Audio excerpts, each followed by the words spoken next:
Start the recording, and here we go. Hello, everyone. Welcome to Stormgate Snapshots, the first one, and we have, it's a special one. Neuro here is the first community member, to my knowledge, that has actually had a chance to take a look and play the internal Stormgate playtests. So, Neuro, though, before we get into that one, can you please, who are you? What do you do? How'd you get this opportunity? Hello, everyone. My name is Neuro. I'm kind of known as the mindset guy in the StarCraft scene. I got into streaming StarCraft full-time with an emphasis of mindset and tilt management and just taking notes of how I made mistakes, because I noticed there are a lot of raging gamers out there who make excuses rather than work on just incrementally improving their game. It's better. So that was kind of how I built my channel and things like this. And I went to TwitchCon last year, kind of leading into how I got this opportunity. And the Frost Giant team was hosting a dinner with some content creators who were just at the event and in town at the time. Went to a really nice sushi restaurant and that kind of thing. Trisha, my partner, came with me. Day 9 was also there. And I was saying that I'll be back in California to visit Trisha again.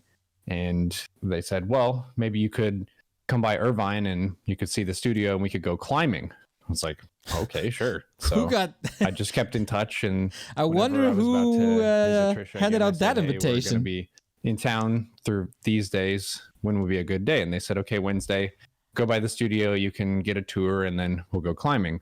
None of the process during this, they said that we would get to test anything. But when we arrived, he was like, and we're going to have you play the game. And we're like, what? No way. So they just set us up at a couple PCs in the office. To my knowledge, there is a guy at the Back to Warcraft team who got a similar invitation and didn't go. And we got to see what they had so far, and I will say I'm not disappointed. Everything that I was hoping for is there. There's definitely a lot of work to be done when it comes to building a game, but it was incredible, and I'm really excited to talk about it. So you're telling me you got to climb with Monk, and for those of you that are not aware, Monk's Instagram is like full of him climbing pretty technical bouldering challenges. So you got to do that, and then you got to play Storm. I mean, okay, fine, like flex on this. Because Monk can do absolutely everything. That I have a lot of faith in the Frost Giant. That's how they like cross train. It's like, all right, we're doing game development, very kind of computer nerdy, blah, blah, and then we're gonna go climb some shit after that. That's really awesome for kind of camaraderie and just seeing people meet different challenges and build that work ethic together. It reminds me of the new Top Gun movie, which I just recently saw, where there's a scene where they're all just playing football on the beach together, all the different pilots, and one of the admirals is like, what the heck are you guys doing on the beach here? And Tom Cruise is like, we're building a team. And that's kind of what the Frost Giant team does with their rock climbing. It's just another way to build up each other and build that confidence. And yeah, Monk is insane.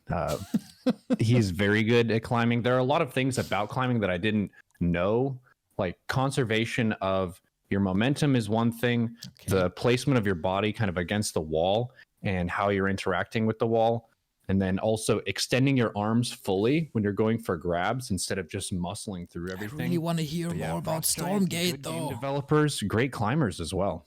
So the question then is, when are we getting the Frost Giant Baywatch scene? Like, it sounds like we're getting that. Yeah, they could do that. They're a fit crew for sure. Monk, David Hasselhoff, let's go. They climb, they do awesome things. I think I'm speaking for everyone that we're stupid jealous of you, Neuro.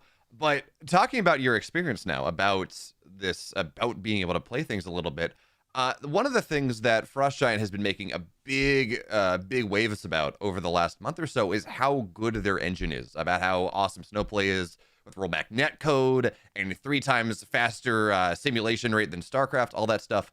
But you actually had a chance to actually, put your hands on the game and start to play with it. So tell us about what it felt like to just play the game, how the units responded, things like that. Was there really big waves, though?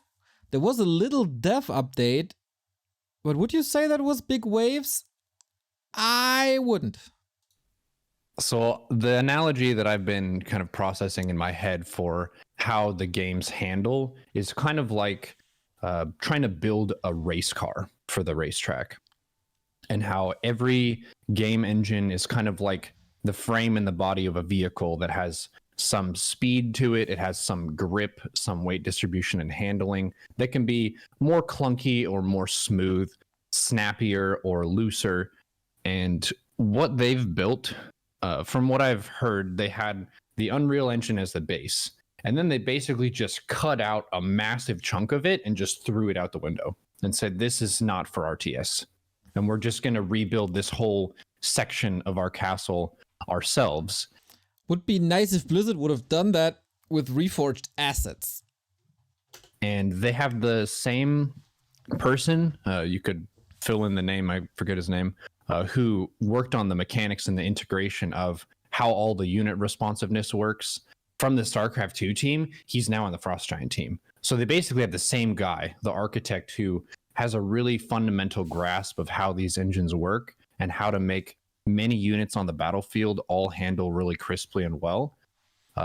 Their vehicle so far is an F1 race car. It is that fast, it is that crisp and that responsive. I just took several minutes just to like click the units around and watch them move, and then also move or attack move stuff. That's really good, because that's what the Blizzard RTSs are mostly known for and famous for, and what feels so good about them compared to pretty much every other RTS there's ever been. And then just spam the hold position button to see how fast and snappy everything was. And it handles like a dream. It is basically the same as StarCraft. It's hard to tell if it was faster per se, because I would need to like do a side-by-side comparison of the two of them. But boy, howdy, is it fast. There are different games, I would say, in various genre categories. You've got first-person shooter games. Some of them, when you kind of turn your character or aim your gun, feels kind of loosey-goosey, kind of gross. I don't like playing those games. If it feels slow and sloppy, I don't want to play it. And Doom sluggish. Eternal, crisp, fast, responsive. Counter-Strike, crisp, fast, responsive. The stuff does what you intend for it to do, and if you miss, that was on you, just not being accurate. This is definitely on par with StarCraft 2 in terms of how I've felt about the units moving around. Very good, because that is something they, of course, talked a lot about. And as I said before in some other videos about Stormgate, they promised a lot and they say a lot, but it's really hard to gauge if they can keep their promises. And hearing from a person who actually played it that in a pre-alpha state it feels good, is obviously good.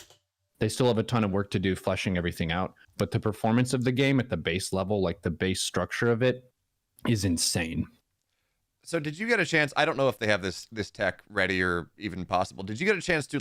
They didn't let you kind of play under simulated lag conditions or anything like that, so you could kind of get a feel for how good rollback netcode feels or not, or was that just not possible?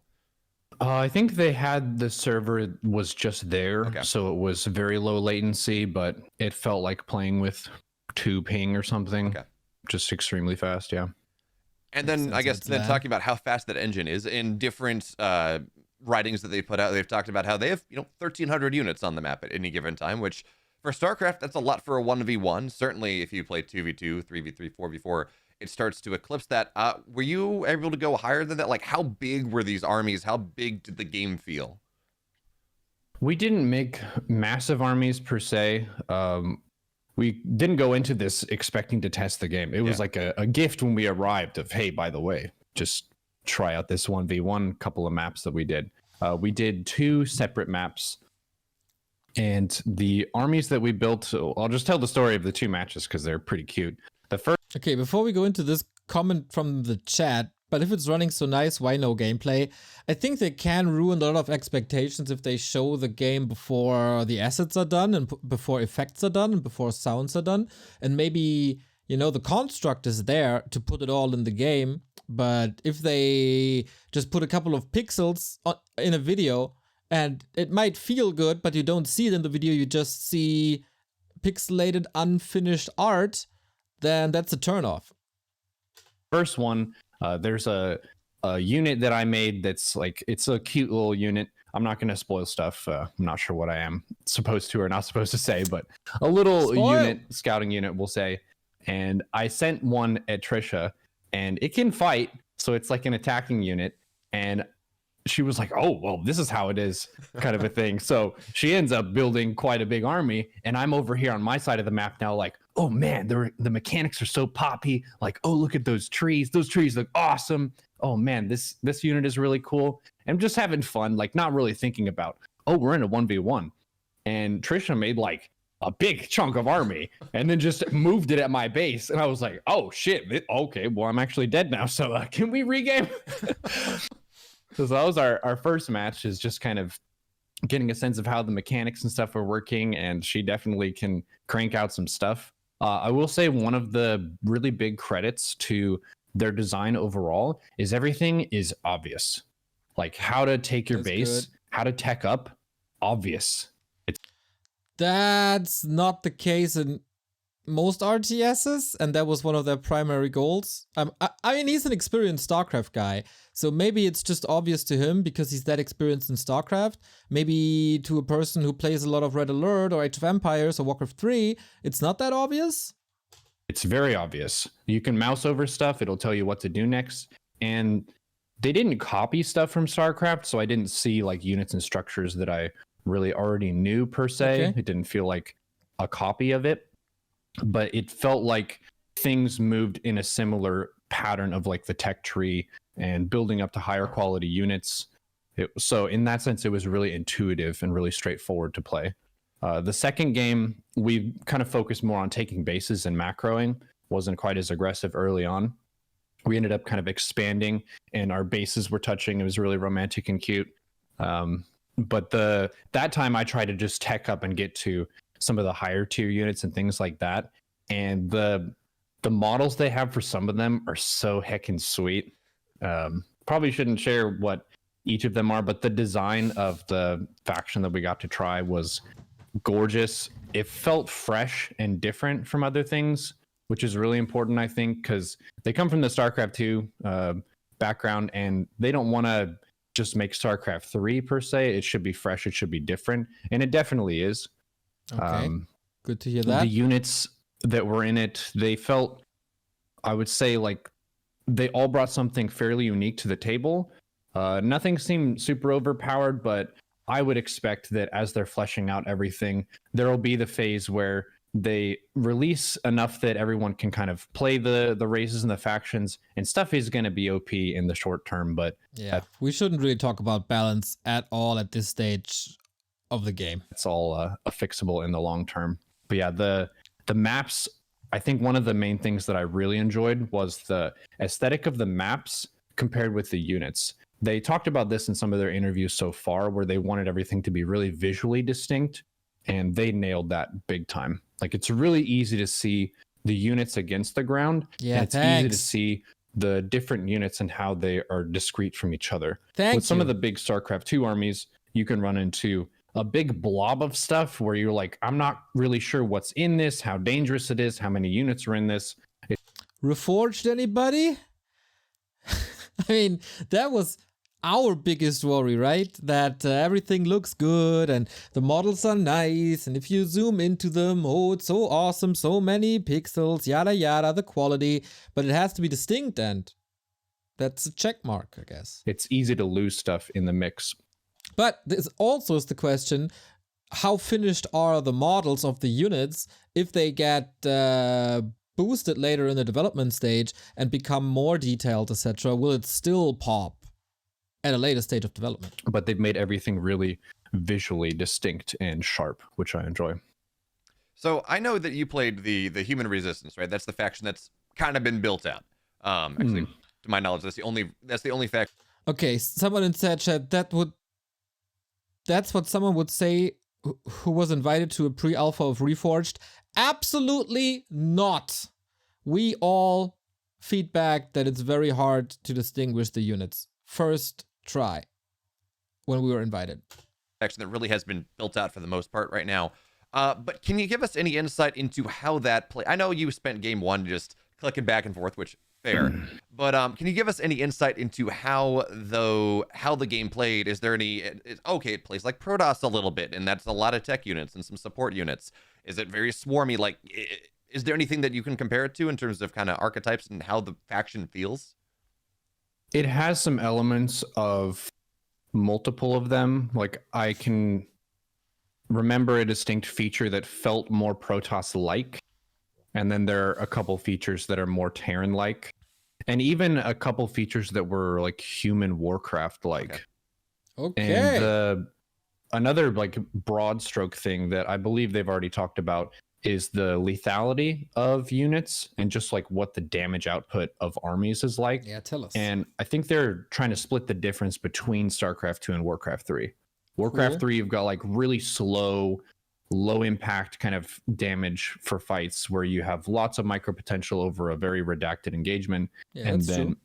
StarCraft 2, you can just have boom, boom, Widowmine shots, army is gone.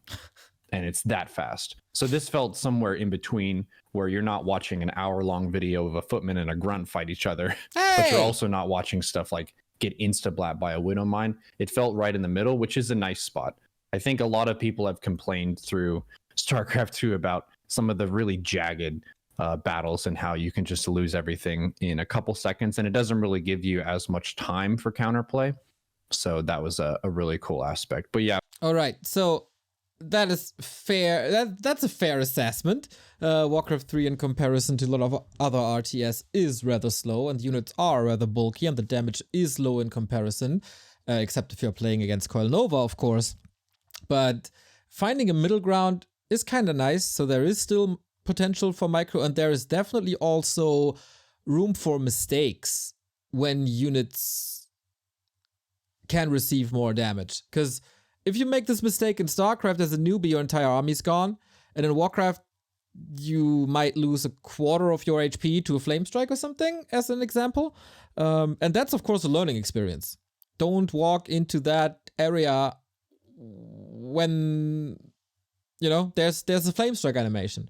But it's really, really frustrating if you immediately lose the game. So not only is this a thing to accommodate Warcraft and StarCraft players at the same time, it also makes it easier for players to learn the game and keep them motivated to learn the game if their entire army isn't lost in 5 seconds.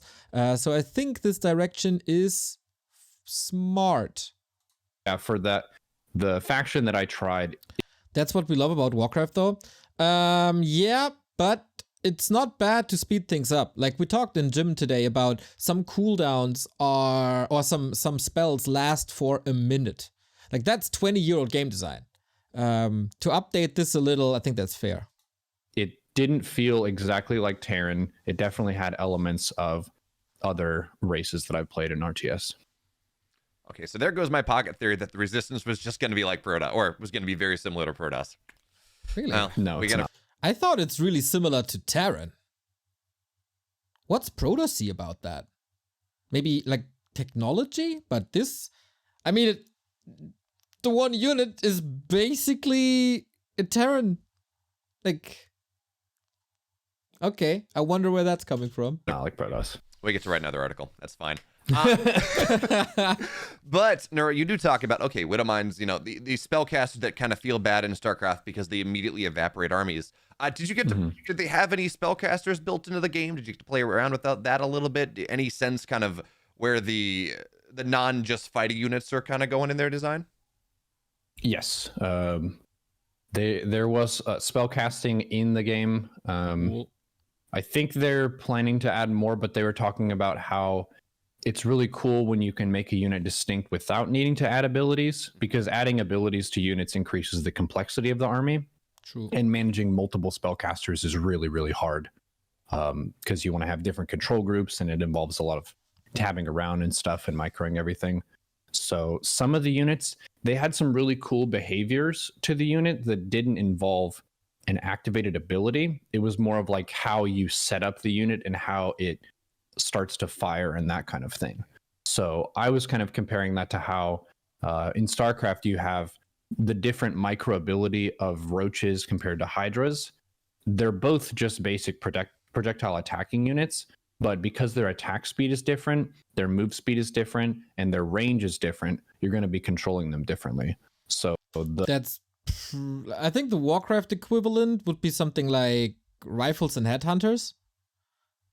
The one is a little tankier, one has more range, you distinguish them by, of course, different designs, but also it's pretty clear what unit has a bigger race and what unit is easier to kill, etc.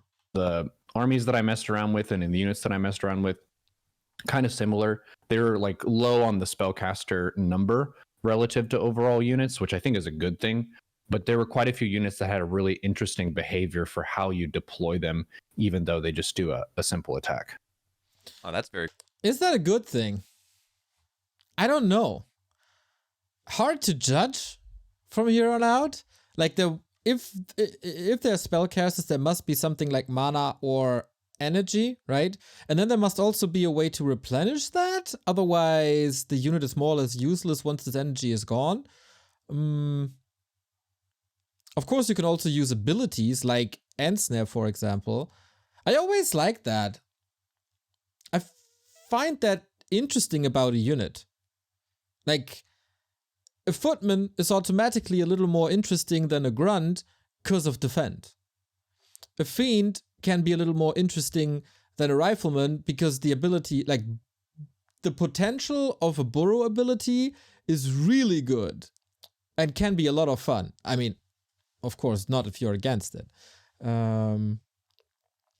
But that also kind of means that they move a little bit away from micro and rather macro. Like, yeah, that would be my guess. Very cool. And then talking about, okay, how easy is this to control, how hard it is to control, Frost Giant has dedicated a lot of time in their onboarding, and I know you said it kind of things flew well together, but in their onboarding and different techniques to lower the skill floor while making the skill ceiling very high, auto adding things to hotkey groups, things like that.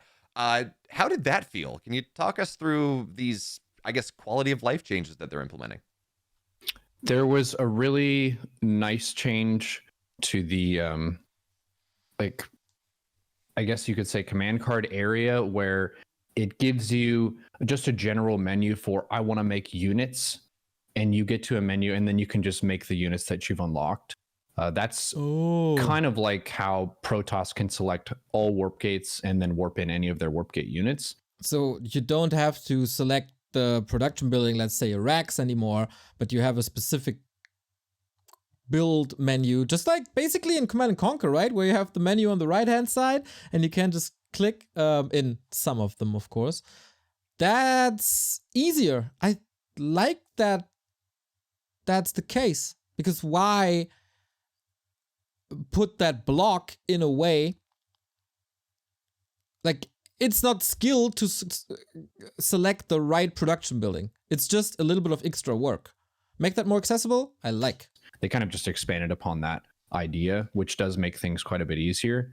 They were saying that that's the kind of feature where it may still be faster to select the structures individually and choose which structure makes what, depending on what you're doing. So it didn't feel like something that would be too disruptive to the pro scene. And I know that's the tightrope that they're trying to walk, which is they want to make a competitive esport game that also is welcoming to new players at the same time. And that's one of the things that StarCraft 2 ended up kind of missing on in some sense, where it's just so fast and so hardcore.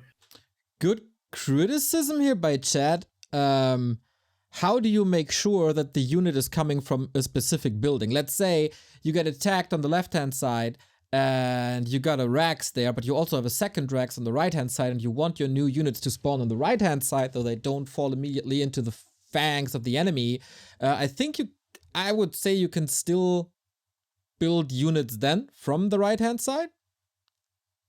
But that's something to think about for sure. And to get started with 1v1 ladder is really hard. So just making sure the UI is really intuitive and crisp. They've definitely made big improvements on that compared to StarCraft 2. And then you also said that it felt like, in terms of where you had to expand, how your tech path was going to increase, that also just kind of dragged you along the rough bones of how a game should be played, right? Yeah, it's very straightforward, like what the resources are, where they are, how to set up a base next to it, how to mine from the base. Very intuitive, very straightforward. There wasn't really anything that confused me in terms of macro, and it also didn't automate too much. that's one thing that I definitely got upset by in the Legacy of the Void StarCraft beta when they tried to do auto mule, auto inject, and auto chrono boost. God, that was the very worst. It felt like almost half of my skill as a Zerg player of base management, inject timings, all this kind of stuff just out the window. And now you just watch your bases macro. It didn't feel like that. I always find that very uninteresting. I mean, that's kind of a reason why I play Undead, because you send 5 Acolytes to the Gold Mine, you send 3 Ghouls to the Lumber, and that's it about the economy part. I don't want to play an RTS because of the economy part per se. If I want to, then I play, I don't know, Settlers or Anno. It's more about the fighting and the controlling of units, etc.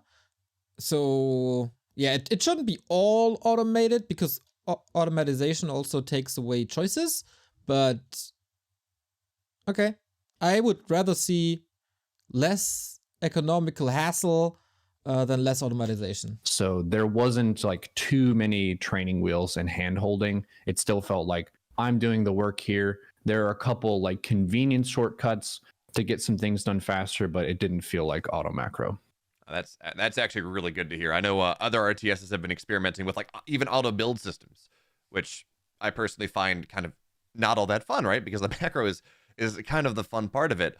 But I do want to circle back a little bit. I meant to talk about this, but yeah, but I don't think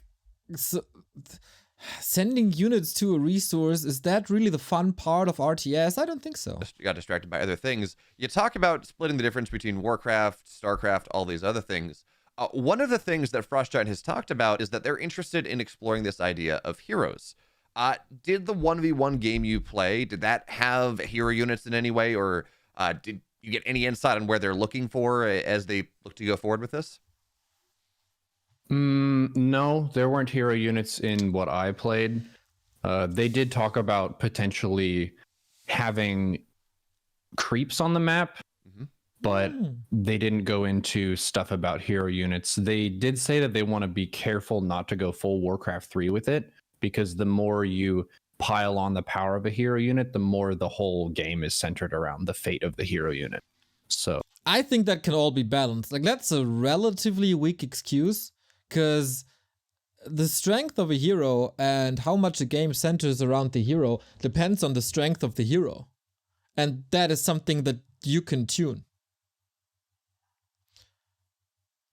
I mean, I kind of do understand that they don't want to copy it. And if you put a hero in a game, it automatically becomes Warcraft-esque.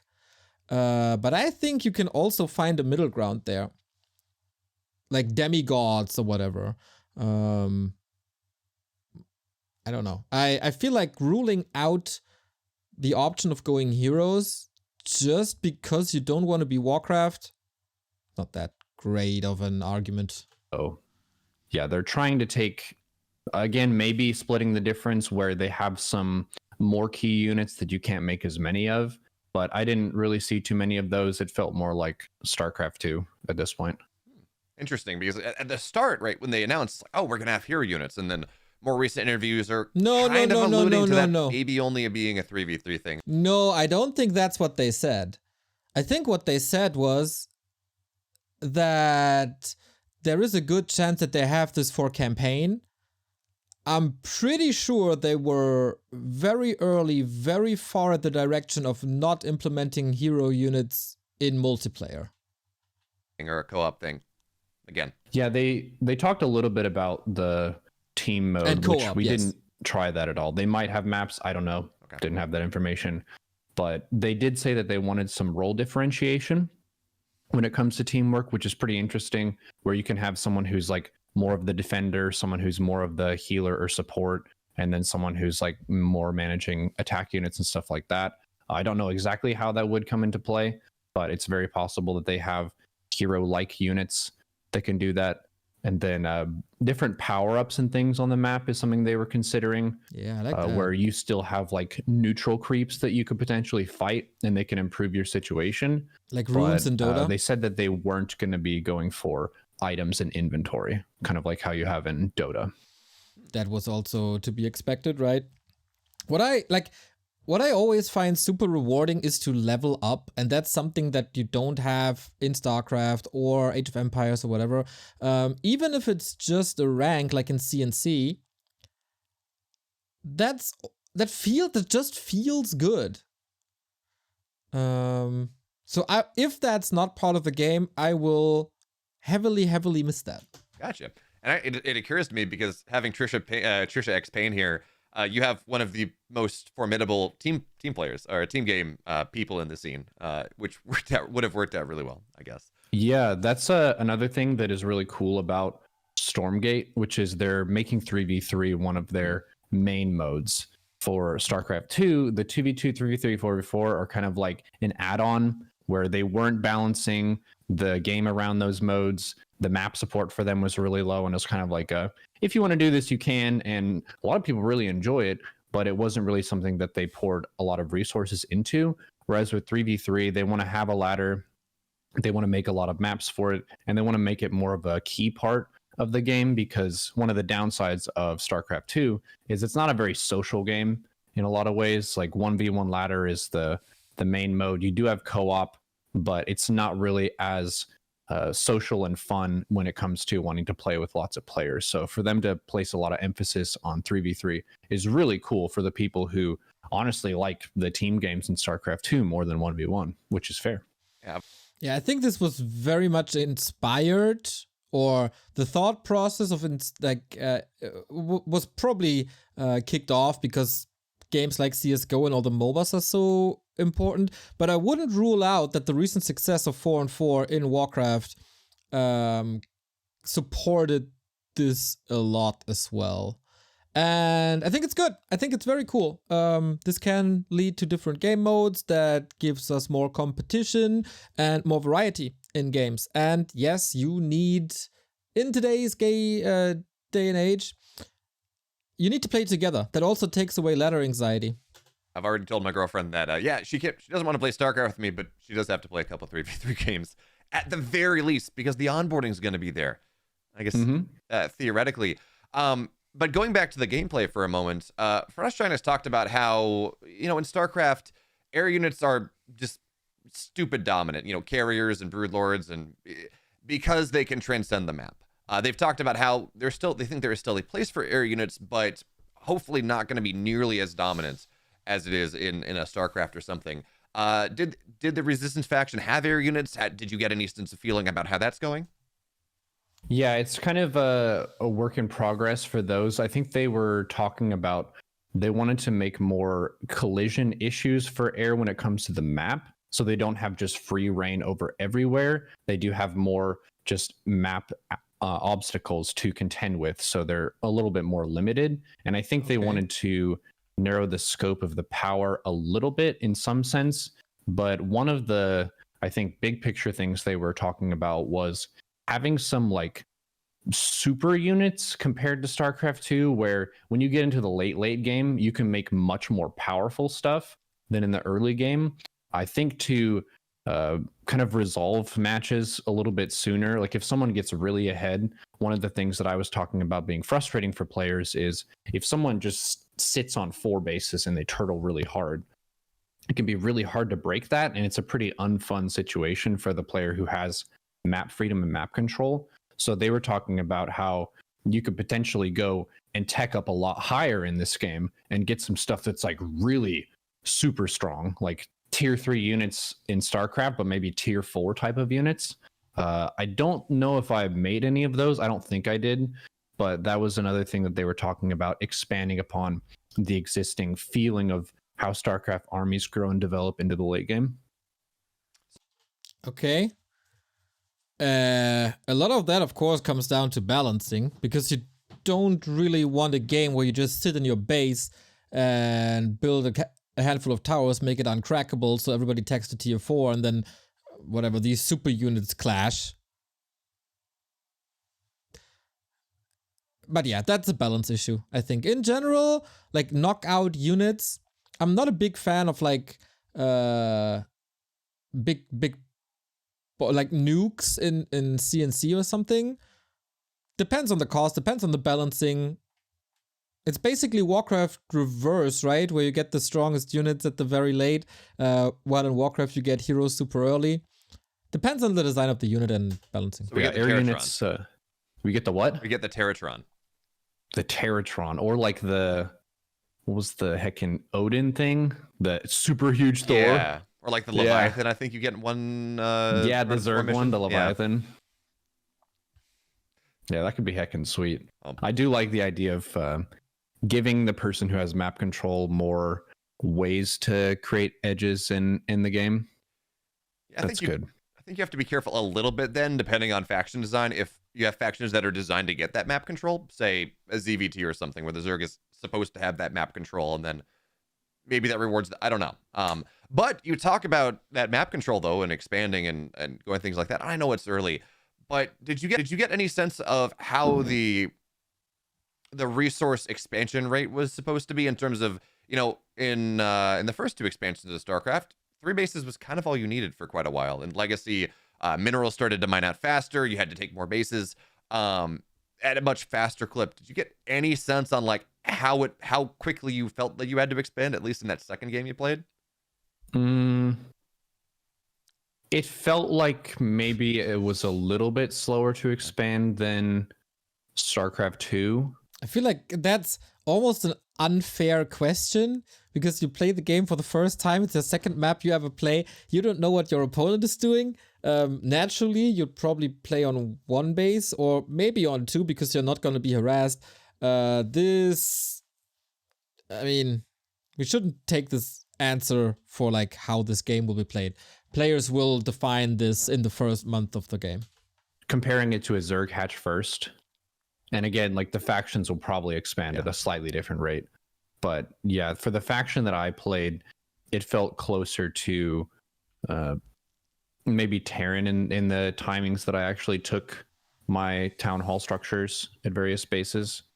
And that felt pretty good in terms of the workers that I was making. And obviously it was like the second match that I ever played. So my build was scuffed for sure. Yeah. I thought you were. I thought you told us that they kind of did the builds for you. Hey, you know, it gives you that. I'm kidding. I guess I do have another question though about the gameplay. One of the things when we talk about StarCraft being bursty, part of it is Widow Mines and Spellcasters, just too much damage. But another one is because StarCraft units clump together so much, AoE is really powerful, probably overly powerful. How any sense on how Frostgiant, or at least the Resistance faction, is dealing with A, kind of unit clumping, and B, big powerful AoE type stuff? So one of the things that's coming to mind with kind of imagining what the army looked like on the field, the units looked like they took up a little bit more space than I'm thinking the small units in StarCraft 2 of like the Marine and the Ling. Because I think that's one of the ways that AoE can be really strong is you have a bunch of tiny units clumped and then it can kill all of them. The units didn't feel quite that tiny, even the smaller ones. So in that sense, it felt less vulnerable to AoE. And there weren't really huge AoE damage output things, at least that I was able to make at the time. So it didn't really feel like there was a just delete the enemy's army with some magic eraser ability like rapid fire snipe ghost or something. But yeah, I think that's something that they want to try to avoid, is just having armies be insta-blapped with no counterplay. So yeah, there was an insane AoE that I saw. Okay. And then I guess going off that, any insight on how they're approaching map vision? I know you talked about having that cool. A little bit about AoE. I think having AoE in general is a very, very good thing because otherwise you just mass and win. But sometimes it can be frustrating as well if it's too much, especially if there's no stuff like heal scrolls. Like, imagine the Warcraft AoE without heal scrolls. Imagine a Panda level 5. Like, it's way too crazy. Very minimal attack, ghosty, scouty type unit. But one of the things that StarCraft in the past has balanced splash units is, well, okay, these big powerful units, they have a greater range than their vision is, so you can go and you have to have this fun interplay. Any thoughts on how you're able to establish map vision and start to get it, I guess, establish that map control? Yeah, for this faction, it didn't have like a Terran scan or anything, but it did have the scouting units that were pretty cheap and quick to make. that you could run around with. Very good. So in that sense, map vision was more Zerg-like in how you would get it. I guess there weren't overlords for it. Okay, but this is also something they said very, very early on, that they were a little bit inspired by Age of Empires, where you get a scout unit immediately. And why not? Like, I mean, it takes the choice away to send, let's say, an acolyte or a ghoul or a footman or a peasant, but you get information early. You don't have to spend extra a few resources, I guess, but you have that scout. I think it's very, very important. And I like the AoE scout. So give it to me. But the Fog of War is the same as StarCraft 2, where you have to go get vision for various places. Yeah. The maps that I played on were on the smaller side. They did say that they were going to be making bigger maps as well, so your opponent wasn't super far away.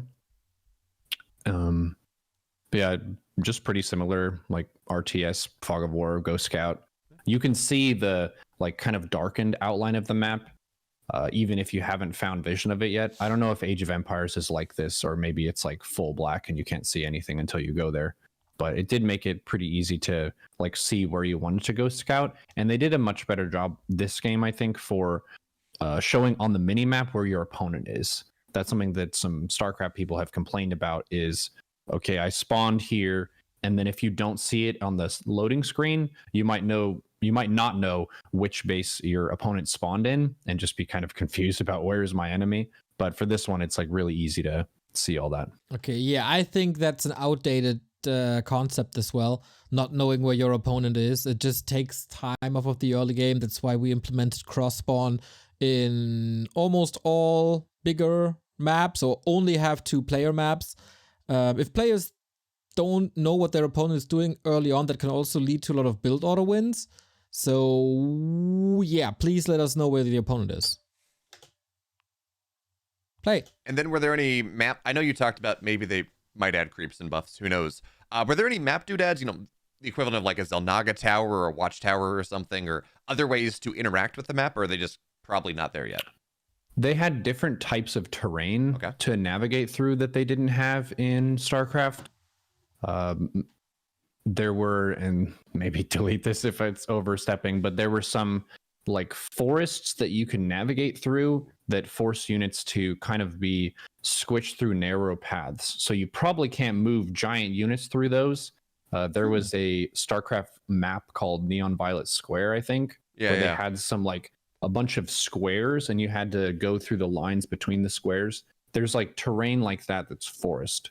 So I think they want to find different ways where small armies have certain advantage over bigger armies to avoid stuff getting into the like just mass clumps of stuff running into each other. That's actually really cool. Parts of, I mean, we have that kind of now where I guess you have air units that can go and fly and do things, but that kind of is the extent of it. So areas of the map that only certain types of units can cover without getting to this whole idea of, you know, water units or air units or something is actually kind of a really cool idea. So if I understand this correctly, this would, let's say as an example, these forests are walling or foresting, treeing up the right side of your base. Then let's say a footman could enter, but a knight couldn't, right? So that seems like an option for small harass, but it's not like 3 tanks can go through it. Then there's the question, can you remove these trees as well to open it up for bigger harass? Cool. Okay. Yeah. I hold my judgment about this, but at least something new and nice. Something new. We'll see if it's nice. Any quicksand types, like slow zone, speed zone type stuff, or again, just don't know yet? Didn't see any of those. And then moving on from, like, I guess your strict experience playing the game, you only played against Trisha, right? You didn't get a chance to play against Monk or any of the other developers? Mm-hmm. Oh, these trees would mean a bigger defender's advantage? Not really, not compared to Warcraft, where you can't move through the trees. That would be at least a little opening to the opponent, but only for small units.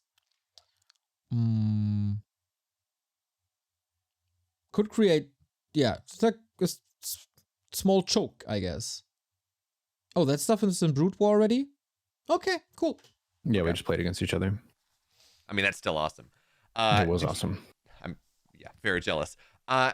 Did you get a chance to talk to their esports team at all? Did you get to talk to Trevor Houston or anything like that? I don't think we talked to Trevor. We did talk with Kevin a good bit. Okay. Just about kind of the direction they wanted to go. And then we got to talk with Tim for a while about their sort of vision and what they want to work on. It's really hard to make a game, and it's really interesting how you have very seasoned RTS game creator veterans who are now on a smaller ship, and they're trying to sail this sea of building their game out, but they don't have that like huge support of a massive company like Blizzard over them that can just like throw a bunch of resources here and there at them. But they know basically the vision of what direction they want to go in. And that's a really cool storyline for them. I know it's a big challenge to try to like live up to the hype and the expectations when a lot of people are expecting like a StarCraft 2 level of polish for a game. But the people on the team definitely know how everything works. And the thing that's really awesome is because you have so many people who are on the Legacy of the Void team, they know the things that the StarCraft community wanted, but they never got to deliver because they stopped working on the game and adding like big stuff to it by dissolving the team. So that's really cool. I mentioned a lot of the things that we had talked about at previous community summits, and those are all in their mind, which is super cool. It makes us feel heard, and I think that's one of the strongest points of this team is their ability to just talk to people and see what they're happy about, what they want, what they're unhappy about. They're very open in that sense, which was really awesome. They absolutely have to, because if they don't have resources, and I mean, already the release of the first presentation, if it's not dropped at the BlizzCon, you automatically don't have the hype that a Warcraft 4 or StarCraft 3 would have, because you also don't have the legacy, even though you put a former Blizzard employee all over the product, it can't create the same hype. You also don't have the same social channels, etc., etc. So let's just assume this game is good. It's a free-to-play game, so it doesn't mean that the game is good and it will sell 1 million times, so there's instant revenue. The community has to carry this game if it's good. And therefore, you have to rely on people that have a big reach, like Tastosis, like the StarCraft casters, or to a degree, like especially other content creators outside the regular RTS bubble or the caster bubble. Because let's be honest, RTS content creators, even if like the GOATs come together, can't carry promotion for a game. So they have to please the community, that the community has good faith and things develop slowly. So yeah, that's their biggest. They have to cherish community feedback and community interaction as one of their biggest assets. And another thing that we talked about to a decent length was the culture of the game and how to try to cultivate a respectful community that's more uplifting of each other rather than degrading, kind of comparing the StarCraft level of manner to whenever I play Dota and it's super BM. How do you get people to be good to each other in these games? What kind of report systems or behavior scores or things like that? So we got to do some kind of theory crafting of their vision for that, which was really fun. Just ban them all. Really awesome. I've written a couple articles about, in part about how to go and, maybe fractionalize the community a little less, because right now you're a Zerg, you're a Terran, you're a Protoss. That very much silos you. So I'm very glad to hear them talking about that one. But Neuro, I do have 2 final questions for you. One that you probably won't be able to answer, but I want to be able to riot anyways. The community has latched onto the worker unit from the Infernals as something that is ridiculously cute and exciting. Do you know how did you get to see that one in game? I know the Infernals in general are not ready, but did you get to see any exciting stuff about just specifically that cute little worker unit? Just played the one faction. Fair enough.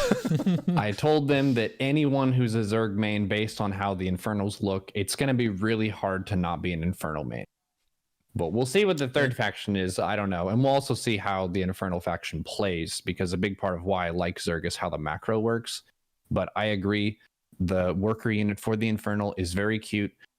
I have no doubt in my mind that if that unit goes in, there will be plushies of that. Yeah. Like there's the Zergling plushie and that kind of thing. That was my very, very first thought as well. Like, we might not get Monk merchandise, and now I see the beautiful people from Frost Giant Studios in the chat. We're still waiting for Monk merchandise, but maybe you save that for release. There's absolutely going to be a Demon Worker unit plushie, as he says. It reminds me a little bit of how mascotty a minion is, for example. Like, you know, from the Minions, the yellow guys. Pretty exactly that same thing. But yeah, we'll see what the Infernals have in store for us. I need that plushie desperately, and particularly with the teddy bear that it had. Please, that'll fund Stormgate too, like right there. But I do have one final question for you, Neuro, before we're done here. And by the way, thank you so much for joining me. We've talked about a lot of stuff. If there's one big takeaway, one big thing that A, I haven't asked about yet that you wanted to talk about, or B, that we've kind of talked about, you want to hammer down again, what would it be? I would say the main take home for me is seeing that they have the good engine working, because that I think is the most important fundamental step in making this whole game really playable and really fun. Yes. Like I said at the start of this conversation, I'm really picky about the games I play and how I need crisp mechanics. If the mechanics are not crisp, it feels gross and clunky, and I won't stick with the game. Yes. And the units that they can flesh out, all of the art can be added. The factions and all the different balance stuff, all that can be sorted out. That can be patched later on. But you can't really redo an engine later on, at least to my knowledge. That's really hard to do. So for them to prioritize that first and to really hammer that out to the point where I'm honestly super pumped. Like, that's the most important thing for building a really good RTS. 100% agree. And to everybody who might or might not have worked on Warcraft 3 Reforged and is now at Frost Giant, we don't care how units look if you zoom in. We care how they look in the game from the top down. So don't focus on how units look when you zoom in. It doesn't matter at all. Even though they have like a smaller team, they're not part of this whole Blizzard organization. They're out on their own, just kind of trying to navigate these seas. They have an insane motor vehicle of a video game. It's like an F1 racer that I feel like has a chance to be the champion, kind of a thing. Like, they have that ground level of a really good skeleton of a game. The people who are on the team, they know how to do all the other steps already. It's still a lot of work, and they're obviously going to be unexpected challenges along the way, but the people on the team are real, and they're good, and they listen to us, which is insane, and they know what the fuck they're doing because they've done it before. So I have a lot of faith in the game. I went into it with high hopes, and I was not disappointed at all. I was really hyped up, actually. Just the moment that really got me was whenever I was move commanding and spamming the hold position and just seeing how fast they registered the hold command from the move command. It just felt insta. It's so snappy and so good. So big take home for me is the foundation of the game is strong. Nice. Everything else can be added on. Be patient. And they said, I was asking them, what's the one thing that we as streamers, content creators, community people, even players of RTS can do to help them succeed? Wishlist the game on Steam. That's the number one thing. Doesn't cost any money. You just go to Steam, search Stormgate. You can see it there, free to play RTS. Wishlist it. That's going to put them up in the listings. I was not paid to say that, but if I was paid to say that. Yeah, I'm very impressed. I'm very happy with how the game is coming along. Hats off to everyone at Stormgate. May you kick more and more ass as time goes on. God, I'm so excited for July, middle of this year when the beta is supposed to come out. I mean, I was excited, and this is cruel, Neuro.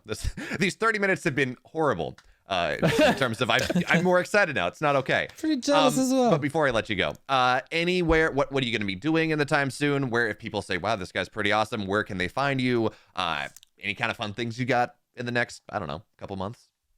So I am now going to be in 2 D&D campaigns. My friend Apoptosis is going to be hosting one this Tuesday. I guess that's going to be before the VOD. Okay, we got. But I'm doing 2 of those. I do a lot of like role play, character acting, funny voices on my stream. My main content is on Twitch, twitch.tv/Neuro. Can we be sure that he's not playing a character right now? Can we believe him when he says that everything is crisp? And then I have an active YouTube channel. NeuroZerg is the name of that. I'm super excited to see more and more of Stormgate as they're working on stuff. And the content flow for me recently has been StarCraft, a lot of Dota 2 recently, been very into that game. And then WoW Classic, I do tanking as a warrior in that game, and Ulduar is coming out. Just as Frost Giant is here, do you notice how many content creators are moving towards games like Dota? We first had Grubby switching to Dota. Now NeuroZerg is playing a lot of Dota. You know what? Dota has heroes. And I think that is a key reason why people play this game. So my advice, put heroes in the game. So that's kind of my mixture of content flow. But I would like to get into some more fundamentals of RTS. I've seen a lot of people in my chat say that, yeah, I'm not really going to get back into StarCraft right now, but whenever Stormgate's kind of coming together, I might just kind of refresh my fundamentals. And a lot of the fundamentals of RTS are unchanged. And I make a lot of content about that, like the greed, aggression, and defense of the decisions that you can make as a player, and how understanding those fundamentals will make you a lot more effective at besting an opponent when it comes to any strategy game that involves resource management, army, and tech. So check me out, and looking forward to seeing a lot more of this Frost Giant Stormgate project. All right. Cool. Thanks so much, everyone. That was awesome. Awesome indeed. Go give both of these guys a follow. It was cool. I think Neuro was a good choice in having him playtest. He seemed very educated on the matter and very good at talking as well. It was very easy and exciting to listen to him. Also, shout out BeoMulf for conducting this interview. Shout out Stormgate Nexus for bringing us this. So you guys, follow Philip, follow Neuro, follow Stormgate Nexus, and do as I do and like the video. Super important for the YouTube algorithm. If you do that, YouTube account BeoMulf, and I definitely did that, and I will share the link to the original video. Can we get a little Back to Warcraft army onto the video and give some likes? Likes. That's what we want. Because that's also part of promotion. Liking videos, spreading videos, so it reaches more people. I think this was good. I think it's pretty similar to the announcement video. I think there's ads coming. I hope you're subscribed. I think this is pretty similar to the announcement video, where it wasn't too impressive. I wasn't too impressed, except with the netcode of the December development upgrade either. But now that I hear about it, just as I heard about it in a little summit after the announcement, that got me hyped. So I think it's good. That's more important. This, to me, is way more important than seeing a super flashy animation that is basically the intro to the game, because I see that intro once and then, you know, that's done. I want a crisp game. Judging from what we've heard here, they're on a good way. Still lots of work to do. It might not be for everyone in the Warcraft community. I think it's very, very, very clear by now that we will not have heroes and not have inventory. Maybe in some co-op campaigns or something, but I think we can abandon the hope for that. It's kind of sad, but maybe they make up for it with demi-hero units or something. Maybe we don't need that. Is there a big worry? Not from what I've heard. Nothing that particularly worries me. Only that there's maybe not too much interest currently in the game. So you can help spread the word about content like this. Wishlist these guys. Watch the YouTube videos, like the YouTube videos. Wishlist. And send them some nice encouraging words on the socials maybe. Stormgate, playstormgate.com is the homepage. So check it out. It's up to their newsletter. Sign up for the beta. The beta is coming in 2023. We will be there, even though we didn't get a t-shirt for Christmas, unlike many others. I hope that we get a beta key, and then we will report all about Frost Giants' first hit, Stormgate. Hopefully a hit. And hopefully we'll have Kevin on as well multiple times.